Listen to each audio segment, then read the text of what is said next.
these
people are PCSing coming in and out of Fort Lewis, and they're just dumping stuff off there. So they gave me a grocery cart, and they would just put instruments in it, and I would go pick them up, and next thing you know. So to do it, you gotta have some instruments, you gotta have like a space. So we had the luxury of the library where we had books, and we also had a computer lab. And we also had the Big Six research process where we went through with the kids, like how to, define the task, info seeking strategies, location and access, and use of that information, then synthesizing that information and then evaluate. But we also had something called the Super 3, which is like just plan, act, reflect. And that was really good for these kids to kind of say, okay, I'm going to pick an instrument out, and I want to make sure that I'm going to, do a little bit of research around it. So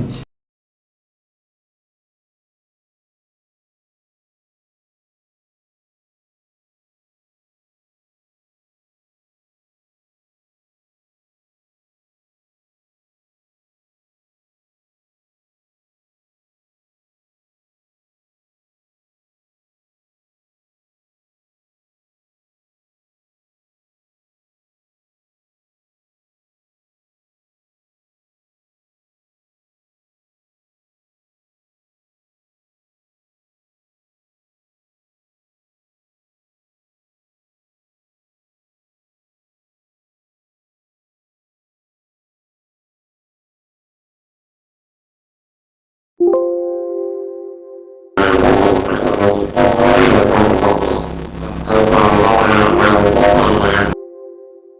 the first paragraph, they have to state why they really want to do it. In the second paragraph, they would talk about the information they gathered and also talk about the interview that they had, and then come to a conclusion on whether or not that was going to be the instrument that they would pick. We also had what I would call an instrument petting zoo, where we would have the instruments in the library where the kids could go and they could try it out and we'd disinfect stuff, but we'd have a bunch of extra reeds, mouthpieces, and just give those kids an opportunity, and also bring in some of the older kids to play for them, and so then they can make a decision. We also had a YouTube channel, and this I highly want to advocate for this if you're allowed to use YouTube, because it is part of the Google Apps for Education platform now. And we would create a playlist, and in this playlist I would say, okay, this is the trombones, and so you would see these great videos, kind of like the military. They make a lot of these great videos on how to play an instrument, how to get good tone, and so the kids would be able to watch these videos and just get an idea of whether or not, is this something I want to commit my time to? Because one of the things I realized was that parents would get really upset when they rent an instrument, and the kids get into this situation where the parents invest money and they expect them to do something, and it turns into a negative experience where kids don't play music. And they love music. Music is a driver. And just to see, and I saw that happen so much, and so I thought, okay, if I could get instruments for these kids to where they don't have to pay any money for it, and they go through an educated research process to make sure that they're picking the right instrument, they might be playing music for the rest of their life on that instrument, and that instrument's not going to wind up in a closet and go to a band program 10 years down the road and need the course get replaced because it's been sitting there all bugs out into the course. And I don't know if anyone here has ever had to recork a saxophone, but it's almost $400 if you're going through it to make it really playable. So the parents were really grateful because their kids got to go through the research process, they got to talk, and then sometimes the parents are like, I play trumpet, so you got to play trumpet. So the kids were in this albatross of all this family expectations. So I just feel that it's a great way to be able to get kids engaged, to have them do a little bit of research before they pick an instrument. And then I think the other key thing I want to mention is sometimes when they go through it, I would give the kids about a 5 to 6 weeks grace period after they started. And if they found out from their research that wasn't the right instrument, they would go through the research process again on another instrument, no hard feelings, we'd get the instrument back and we'd give them another one. That's awesome. Yeah, I would say pick a sturdy one too, so your dad doesn't have to drive you down to the only place in Seattle in the rain that fixes bent saxophone keys the night before the middle school band concert. Just saying. Yeah, no. Okay, we've been hearing a lot recently about growth mindset and grit, and Jennifer's going to address both of those. Is that right? Yes. And a little bit. And a little bit more. Maybe. I'm kind of embracing the impromptu circle that she had. I have some notes. I'm hoping it's coherent this morning. I've got a house full of sick people. Recently, I switched schools from Pullman to Davenport, and it's a pretty big switch. I went from graduating classes of about 200 to 50. So a lot different situation. And this isn't the first time I've taught in a small school. Davenport's my third district that I've taught in. Taught at Pullman 4 years, Chewelah for a year, and then Pullman for 5 more, and now I'm at Davenport. So when I was teaching at Chewelah, I wanted to kind of do some comparison about AP numbers and pass rates. And the principal said, that's Pullman. We don't need to compare ourselves to them. Like something's in the water. And I was like, okay. I didn't have a lot of time to think about it at the time because I had a 6-month-old baby at home. So I let it go. And I went and taught at Pullman again for a while. And then at Davenport, it came back to me a little bit again. And I thought, this is ridiculous. These kids in front of me here at Davenport are just as smart as the kids in Pullman. Why aren't they performing at the same rate? And the more I looked at them, the more frustrated I got. I couldn't figure out what it was. So I'm also working with a Bridge to College group, and I don't know if you've heard about that yet. It's a new English program to help get students ready it for basically entrance to community college 101. And the person leading it from Eastern was talking about how he was working with a professor who now works with the Pittsburgh Pirates. And they hired this professor to help them find the grittiest ball players. Not the most talented, but the grittiest. I don't know if you follow baseball much, but the Pirates are doing a lot better since they did that. About 2 years ago is when they hired him. So I started thinking a lot about grittiness and growth mindset, and I think I finally put my finger on it.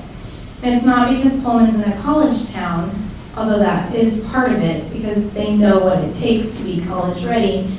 I think that, or maybe it's because of that they're a little bit more prepared and understand the work in front of them is important. But because the students at Davenport don't see that in their immediate lives, they don't quite have the rigor right now of their own mindset to make what's in front of them important. So, and this is kind of a recent development, so I'm by no means necessarily an expert, but I know where I'd like to start taking them with some first steps, and the principal and I have been talking about this quite a bit lately. So one of the things we're starting to do is look intentionally at 3 of what we think is the most important grittiness factors for growth mindset.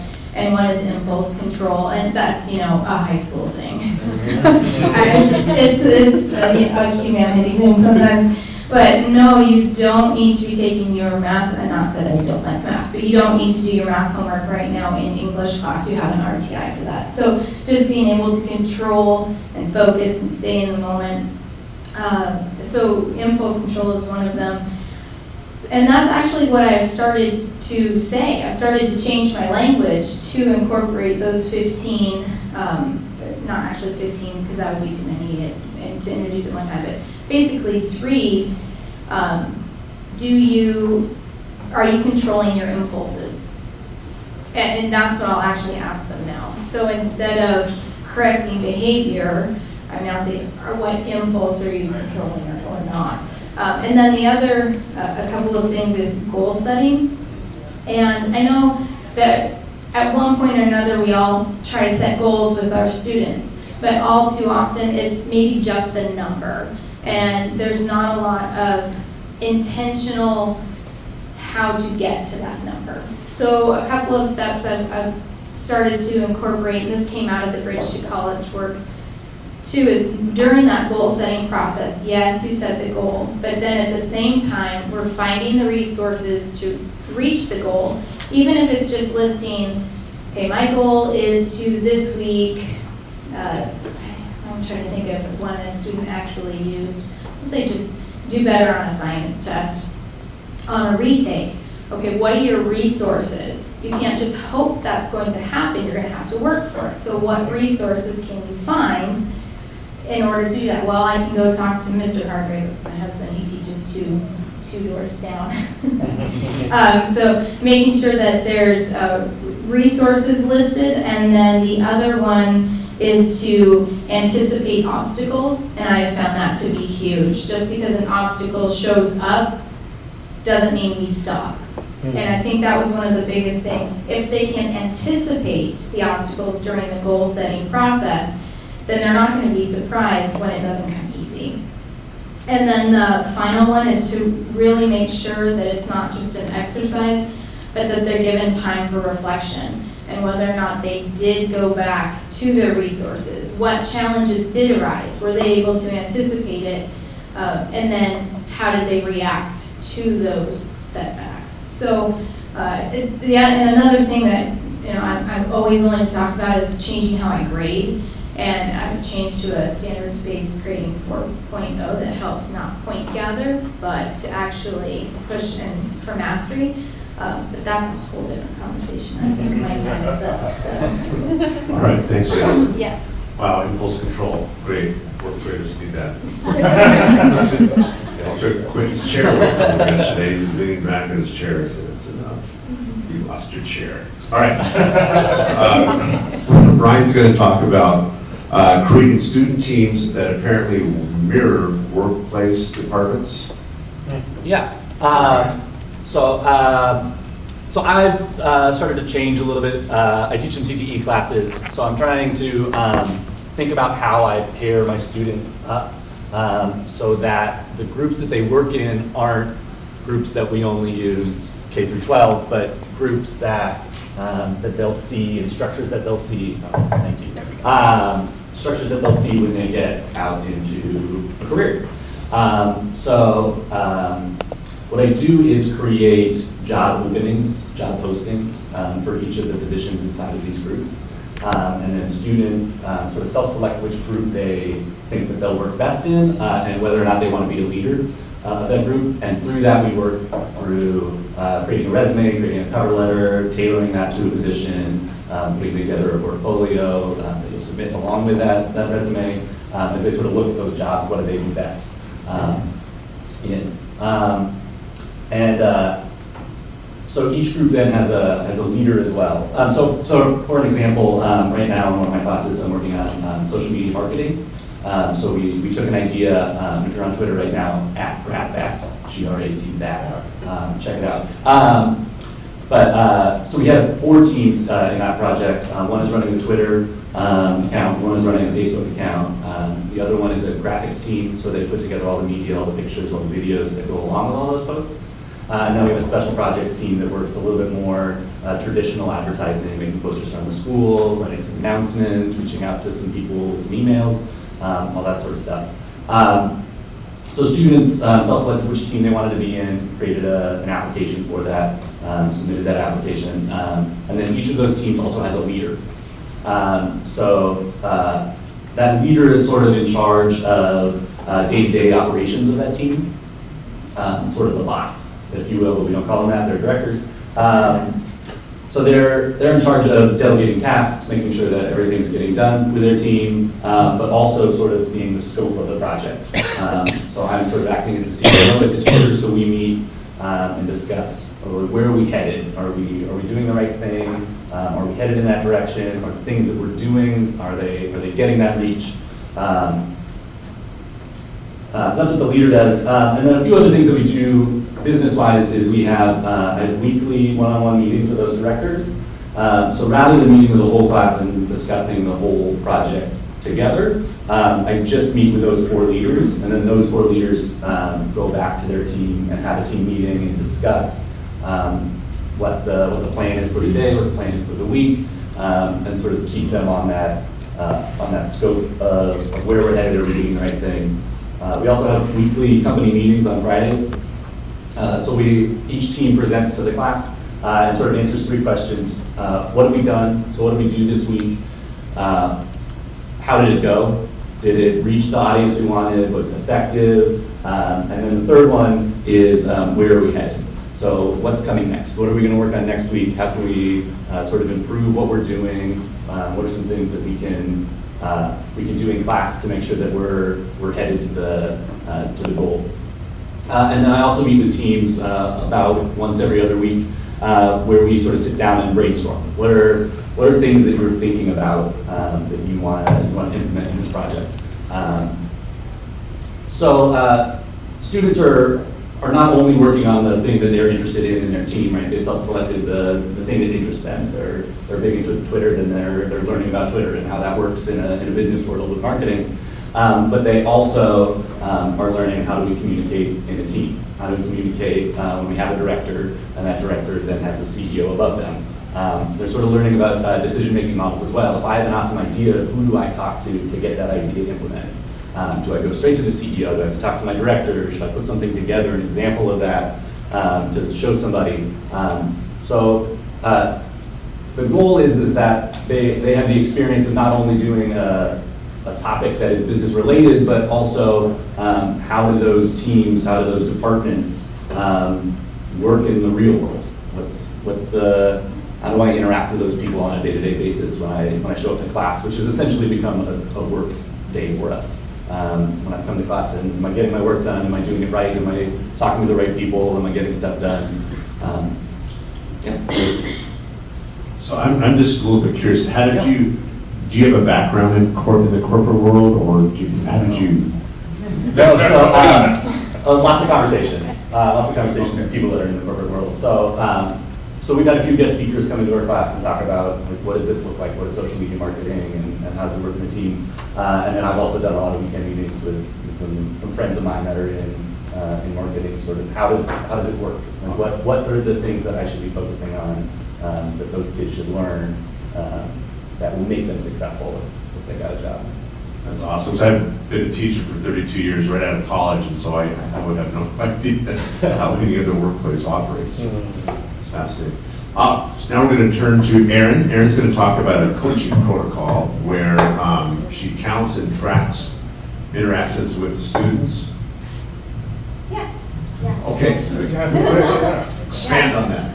Okay, so we've been partnering with some external groups as our district makes the transition into personalized learning. And it made me think about camping, because I love when you go camping and at the end of the day, you've made your meal, the tent's set up, all you have to do now is sit back and look at the stars and see what else is around the campsite, your eyes glaze over, you're happy, you're peaceful, and all of a sudden you see crickets. Crickets there, good thing. Crickets in the classroom, not a good thing. Especially when you are trying to make personalized learning happen, that's student driven. So if all you're hearing is crickets, it's a much harder battle to make this transition. So one strategy that was shared with us, that I'm sharing with you, comes from Advanced Learning Partnerships. From their CEO, Amy Spotchuk, who did some research and then also read up on research about questioning that teachers ask. We're all trying to ask these open-ended questions to get students to come up with their own direction for whatever they're doing, whether that be the work or the discussion or really anything at all. And sometimes that's an uphill battle. So he shared with us some statistics, such as that the average secondary teacher asked 27 questions in 20 minutes. And of those 27 questions, and they could be little things like right, or a long drawn out question that you have. So all of those counted, anything that was an inquiry style. Of those 27 questions, 24 of them never got beyond recall or comprehension. So many of them were just like, you got it? Or did you hear that? Things like that, just those quick pieces. Nobody was really digging deep with what they were doing, whatever the intentions may be. The average number of questions that kids asked during that 20-minute period was 3. So you have 27 and you have 3. 30 questions, great, but it's the wrong balance for when you're having personalized learning and you want student-driven work to happen in the classroom. So the protocol, it's a visual. I'm happy to make that available afterwards to anyone that's interested, and maybe electronic too, so we can send that out. Has someone you feel comfortable with coming into your classroom, such as a coach or an evaluator if that works for you, or another teacher, coming in and tracking the questions that happen for you in a 20-minute period, 30-minute period, whatever you feel is a reasonable time for you, depending on what instructional model you're using. And in this model, the top corner has a triangle that represents our favorite Bloom's taxonomy, and there's a line drawn in the middle. So questions about recall comprehension that come up in the classroom, whether they're student or teacher, they get a mark in the top part of the triangle. Here, do you want to put it up here? Yes, I'd love to. Thank you. I will. Oh, let me give you a copy. Bring it back. Oh, I can talk about it. I can do either. Okay. Thank you. Okay. So up here, when you talk about the types of questions, so the person that's watching you would put a mark up here depending on the type of question you have. I'll move my hand. I see people taking pictures. We'll put a mark in the top half of the triangle for that question. The lower half of the triangle, obviously, are those that are hitting a little deeper. Where you draw that line might be something you decide based on the assignment, the work you're doing, your comfort with questioning. Again, these aren't judgments, they're just letting you know what's happening. In these boxes right here, you want to think of this as a grid of your classroom. So the person who is observing you will put a mark here on the grid as to where you were standing when you asked that question.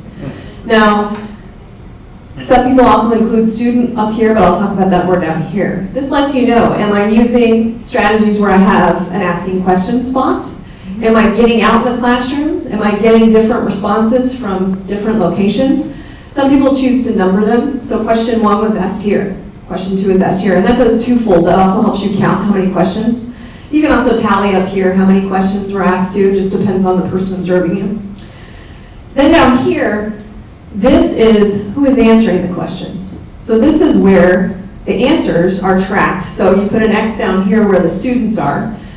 This is a grid, but it doesn't mean that your students are in rows. It's just so you can kind of make coordinate understanding of your classroom. And if you're the one who answers the question, the mark goes here. Again, you can do it by number. So here's answer number 1, here's answer 2, or here's 2A, 2B, and 2C if you called on 3 students for the same question, something like that. And what this did is became a kind of a challenge for us as far as, okay, what are ours going to look like? So we get these done, we cut off names, shuffle them up, pass them out, clap for whomever did whatever we were looking for that day, flip it over, whose is it, or not, or keep them anonymous and just talk about them that way. And it became a safe and or competitive, if you like that, way to talk about our questioning strategies. We're trying to elicit all of this information, this input from the students. What are we giving back to them? How are we making that seem more like they're a member of a classroom versus just people out there in the audience? Then what came after this is, I'll just show you. This is the question formulation technique. It's a strategy that's put out.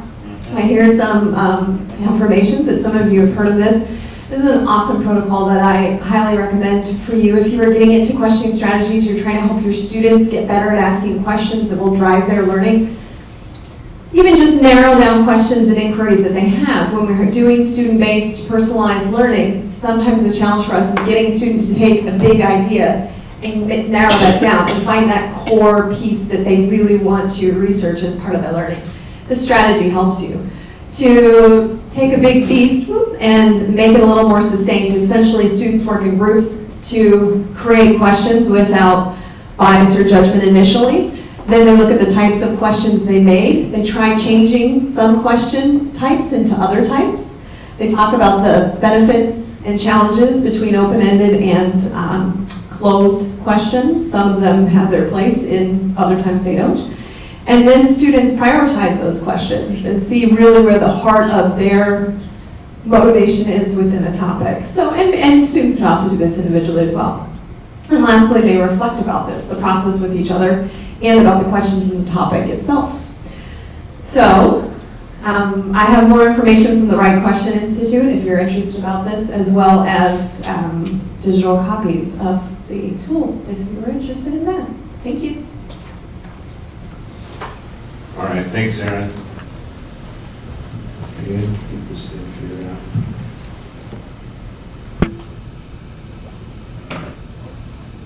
All right, we're going to hear from Deborah. Deborah, I think, Deborah also has some visuals. I'm not sure they're available right now, but Deborah's going to talk about flexible seating plans and math groups.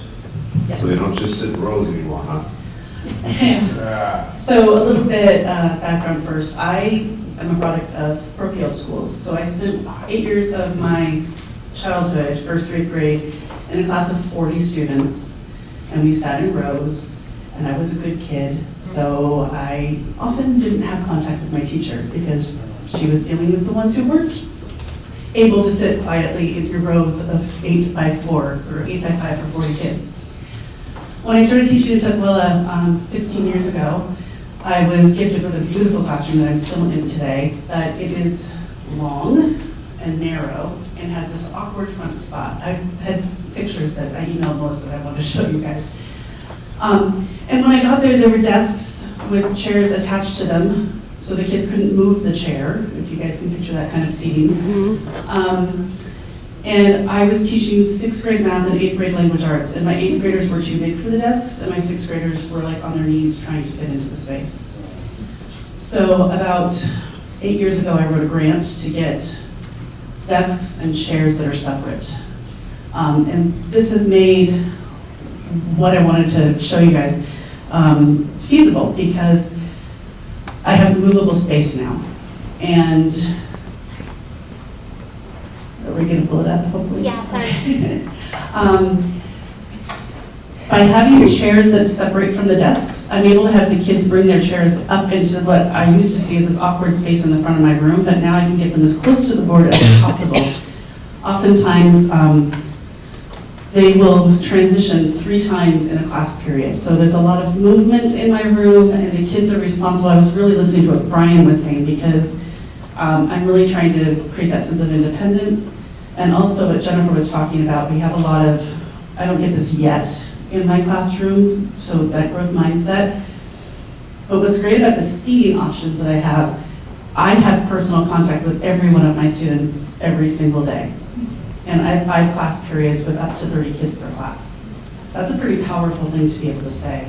I have eye contact with every kid and some personal learning experience with every single one of them, because I'm using my space in a way that they are coming up and working with me either in a small group or in a mini lesson.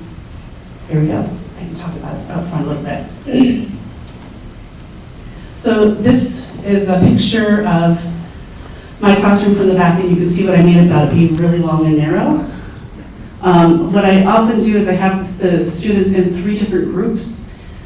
This has transitioned mainly, not just because of my flexible desks and chairs that I got, but 3 years ago, I became a one-to-one classroom with Chromebooks.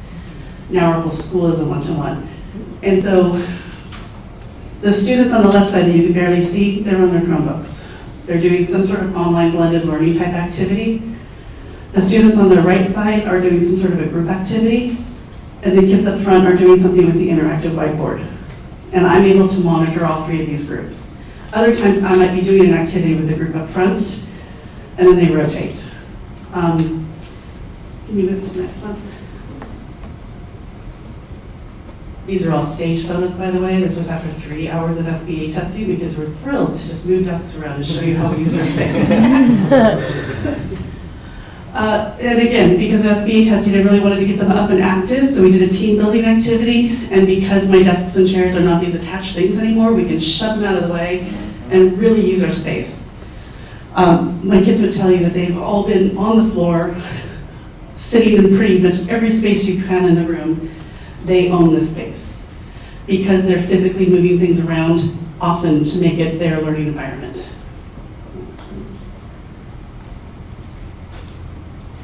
And this is a more traditional setup. I have 2 groups on either side. You can see how if this was all we were doing, the kids in the back would be really far from the board. But I use this setup more often. You can barely see me, but I'm at the back table working with a group of kids. And I taught them an activity. I sent them off to work with partners. I brought another group back who didn't have partners yet and taught the lesson again. While I'm doing that the first time, the whole class that I'm not working with is on their Chromebooks doing probably ST Math. I can see their screens from where I'm sitting. So I can monitor them and make sure that they're not flipping over to YouTube or something else, which they do. So in essence, that's kind of what I wanted to share, that I've been in this room for 16 years. And this year, because I've really been looking at blended learning, it's revolutionized the way I use my space. So, thank you. Okay, thanks, Debbie.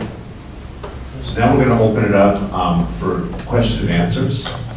So if you can just take a minute, come up with a question, and decide who you want to ask it to. So just to recap, Justin was the one talking about teaching research skills with band instrument selections and broken cork issues, right? Yeah. Jennifer, I'm sorry? Like bent slides, you know. Those are tough ones. Yeah, bent saxophone keys. Jennifer talked about building grit and growth mindset in Davenport, Washington. Brian was talking about bringing Microsoft to a high school or something like that, right? Erin was talking about her coaching protocol, and we just heard from Debbie with her seating. So. Oh, I had a question for Debbie. Okay.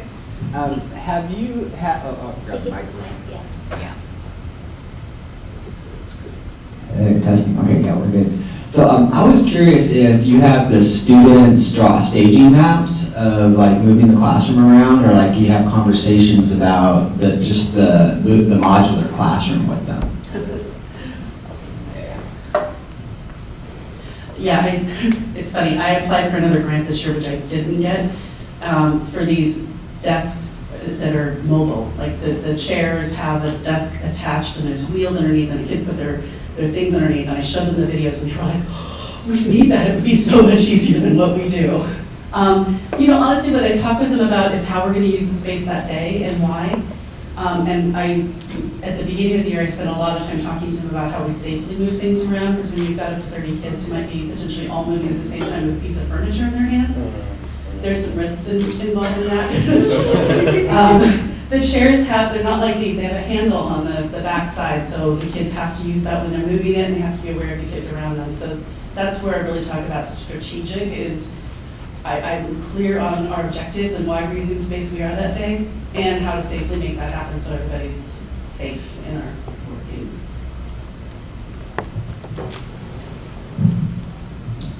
I love all you guys. Brian, my question goes to you, particularly around, it almost sounds like very project-based learning kind of work happening. How do you ensure, especially with our school is also project-based learning, and I deal with a lot of students like, a student's not doing the work, and you deal with that, and they don't know how to manage that conflict. At what point are you stepping in as the teacher or the director? And at what point do you kind of let them, sort it out for themselves, and you kind of walk away and watch the madness unfold, if you will? It sort of depends, but I usually give a little bit of time to see if that director can figure it out on their own, and then I move into a one-on-one conversation with the director. Like, what do you see in your group? And they're usually aware, and then we sort of brainstorm some ideas. Like, well, maybe you should ask them to do a little bit of work. Maybe you should ask them what they're thinking in that meeting. And then after those two things, that's usually when I step in. And it's been sort of a trial for me as I'm getting into a little bit more project-based learning of when do I step in? Because I want those students to have that experience of they figured out that problem and they solved it, and they're working with each other, and I'm sort of just managing. So I usually give them 2 opportunities, and then sort of try and work with the directors to see if they can do that.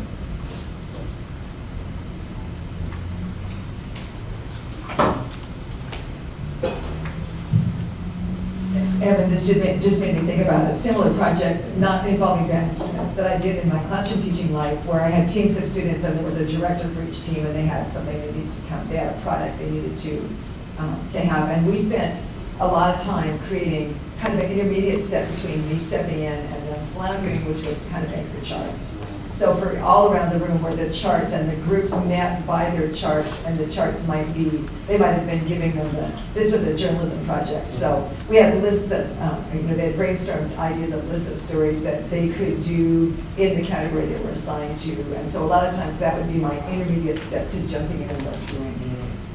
Yeah, and I just started doing some self-reflection as well. So just last week, each student answered some questions and really talked about what are their strengths and what are their weaknesses.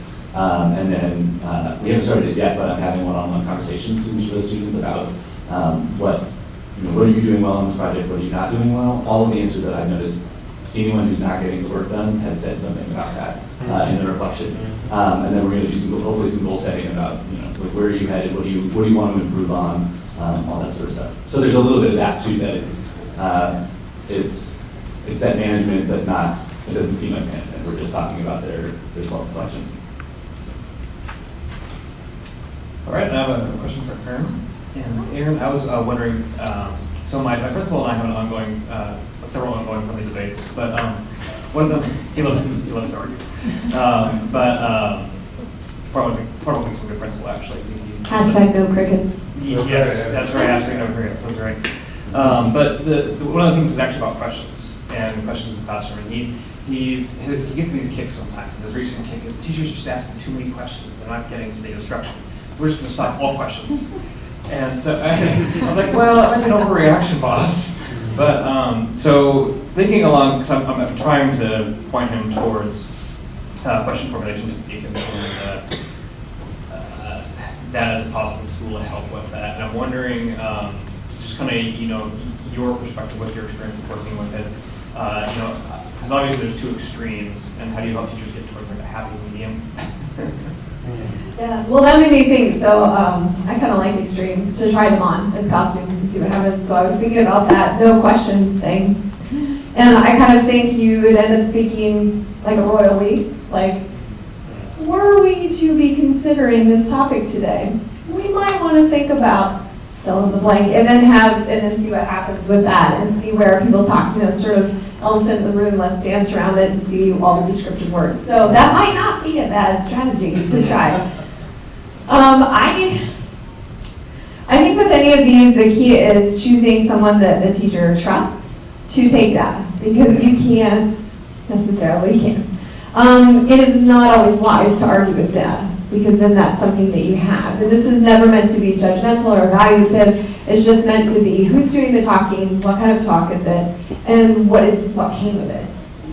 So if your questions are of a level that you're looking for, and lots of students are peppering up with responses, great, whatever that means for you. If it's not what you want, then you can look and see where and when it happened. So I really think that making it an activity for everyone to do sometime. In other words, choose a teacher partner that that you have the convenience of scheduling or whatnot to come and do this for you. Let them know what 20-minute period of time you would like them to come visit. And then let's compile the data together in aggregate form and talk about it as a school. Trying to make it safe, trying to keep the personal information personal, and still, for the good of the group, share other information, I think is really the key in any of these places. I'm trying anything new, making it safe. Yeah. I think that's great advice. That actually hits home to an area where he is interested in going. Because the other recent thing is like, I'm big on constructive feedback. No work never goes well. I'm just only give positives. But we're very yes. So I think that's Yeah, I think that's an awesome goal. Thanks. Yeah. Looks like we've got a Twitter question. And I'll let anybody on the panel field it. Why is reflection an important level of teacher? Am I reading that right? Okay. I can read fourth grade so I guess. Why is reflection an important level of teacher leadership? How does it move us forward? I guess I'll take that question, or start. That's a good question. I think it's, we always have to look at what we're doing to see how we can improve. What went well, what didn't go well, and what do we do next? That's sort of the three questions that I ask my students in those when they present. What do we do? How did it go? And what do we do next? I think those are three good questions we can all ask ourselves. And I think it's really important for teachers to be reflective and for students to see the teacher going through the reflection process, because we want to model the behaviors we want our students to do. So I find that just me talking with the students, or even like when I'm teaching a group of teachers, to know, like I need all types of feedback. Otherwise, I'm not going to be able to give you what you need. And then also when I'm in the classroom with teachers and co-teaching, the reflective process is really important for them to say like, okay, what are our next steps? And then to have that rich conversation that needs to happen. And I think like that's a great life skill to be able to have, is to be reflective and use that process in your decision making in life. So we really want these kids to have skills for life, and I feel like teachers leading with the reflective process, we're going to get more rewards, because I want the people that are going to be taking care of me down the road to be very reflective when they're making decisions, and, that are going to impact my life. And continuing off of what you said about modeling the process, I think we do it naturally and we reflect, and that's when we realize we learned something. And making that reflection intentional for students, that's when they realize they learned something. And that's not always an automatic process for them. Do you ever have those students? Oh, I did learn something from this lesson. But they don't actually pause to think about that. So I think modeling that natural process is important for a lot of them.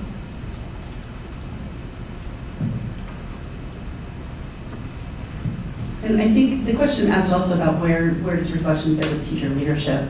And I'm in sharing what I did today. I've also this year started a YouTube channel. I teach math. They're really boring lessons, just my hand under a document camera. And you hear my voice, look them up, they're fabulous.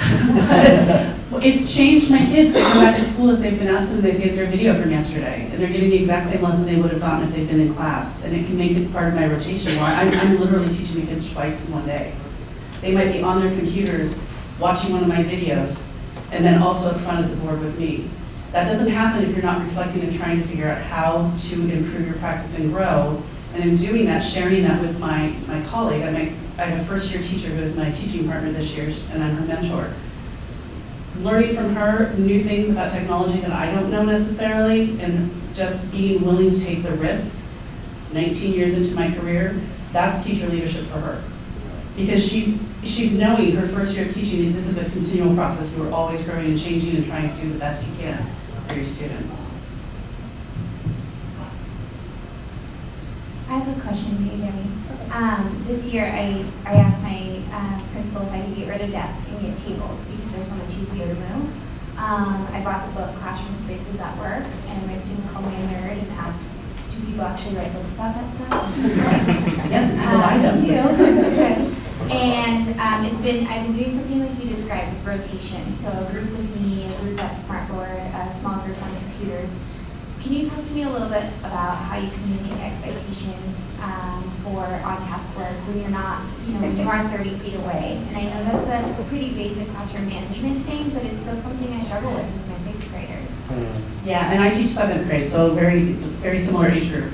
I spend a lot of time at the beginning of the year really working on that. And one of the greatest tools for me when the kids are on their computers is, we pronounce it Hapara in our district. I've also heard Hapara, but it's connected to Google, and I can monitor what the kids are doing on their computers.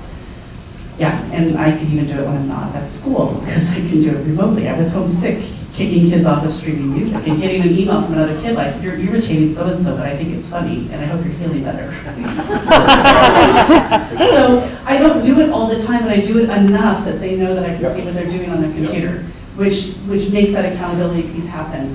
If I'm going to be teaching a lesson up front or in the back with a small group, I always try to make the other 2 activities be something quiet. And there's an expectation that when you're with me, you and I can communicate, your group and I can communicate, and that means that the other groups have to make that space happen. And so that's something that I really established earlier in the year, and I'm reestablishing it now that spring has happened. Okay, we've got time for one more question. This is from Scott. So Jennifer, I have a question about grit and our last conversation about reflection. Since it seems like you've done a lot of research around grit, it's kind of still, I think, enigma for a lot of us. Just what are your thoughts on what is the role of reflection in grit? If I had the list of characteristics in front of me, which I don't, because that would make me nerdy. But there's, one of them is that people with grit can reflect upon their own mistakes kind of objectively instead of emotionally, and not internalizing that as an emotional, I'm bad because this happened, but an actual learning experience. And so reflection that isn't emotional, is objective, and reflection about learning, then it changes how they're thinking about themselves making mistakes, if that was clear. So it's a meta learning process. Thanks. Okay, well, we are right on time, so I want to thank our panelists very much for your time and expertise. Appreciate that. Thank you very much, those of you that were asking questions and posting on whatever Twitter is. So big hand for our